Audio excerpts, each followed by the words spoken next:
What's going on, guys? This is Zach from Fantasizing, where we talk all things fantasy football. Today's episode is top must-draft late-round QBs. But first, smash that like button and hit subscribe if you haven't already. Also, hit the notification bell to be notified whenever we post a new video. And if you're interested in donating to us, there's a link to our Patreon down below. Thanks so much for listening. Let's get started.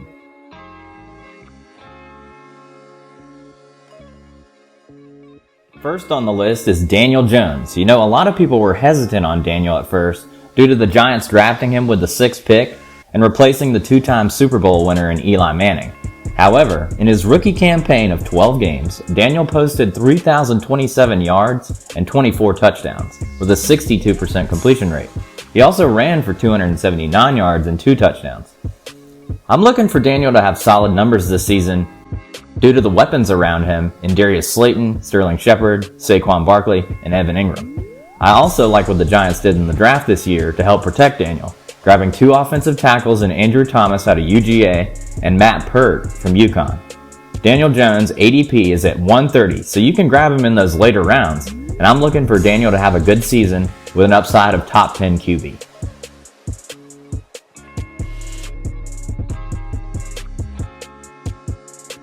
Next on my list is Tyrod Taylor.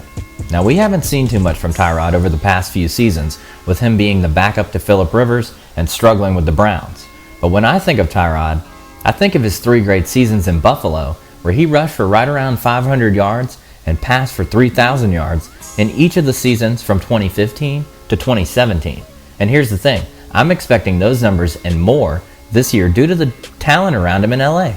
He's got guys like Austin Eckler, Mike Williams, Keenan Allen, and a good tight end in Hunter Henry as well. I'm really excited to see what the Chargers do with Tyrod's talents, especially when it comes to running the ball. You know, they can use the RPO. He and Eckler can be a pretty dangerous backfield. I also want to add that Anthony Lynn, the Chargers head coach, announced that Tyrod would be the starter over Justin Herbert, and I see him as a top 12 QB if he finishes the year as a starter.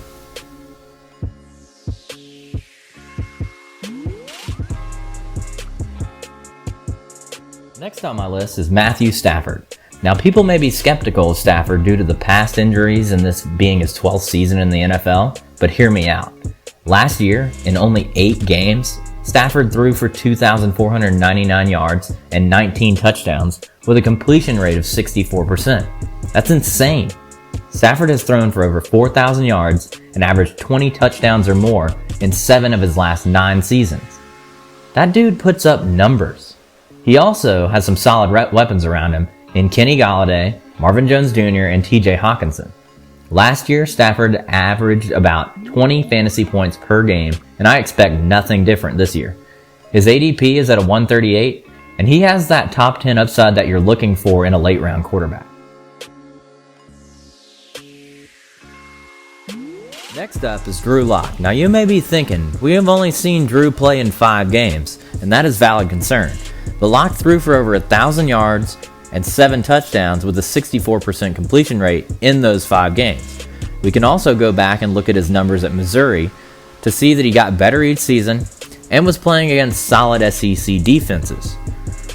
Also, Lock has the trust from John Elway, especially after signing a 4-year deal, and clearly the organization supports him, surrounding him with guys like Courtland Sutton, Noah Fant, and then drafting of the 2 rookies that they got this year in Jerry Jeudy and KJ Hamler. Lock's ADP is a 207, and I believe that Lock finishes in the top 15 for QBs this year.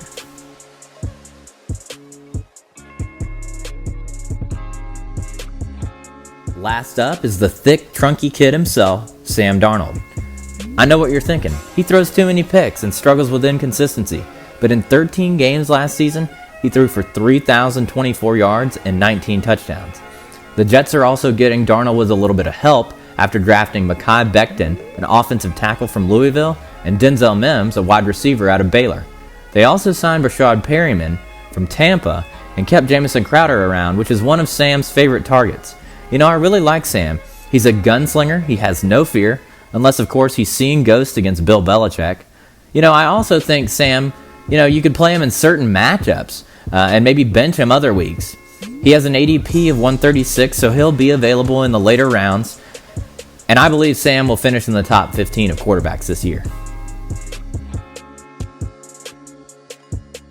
All the quarterbacks in the video today are low risk due to drafting them in the later rounds. So if these guys are putting up trash numbers in the first 3 or 4 weeks of the season, you can just drop them. Alright guys, that's the end of the video. Leave a comment below and tell me what you think.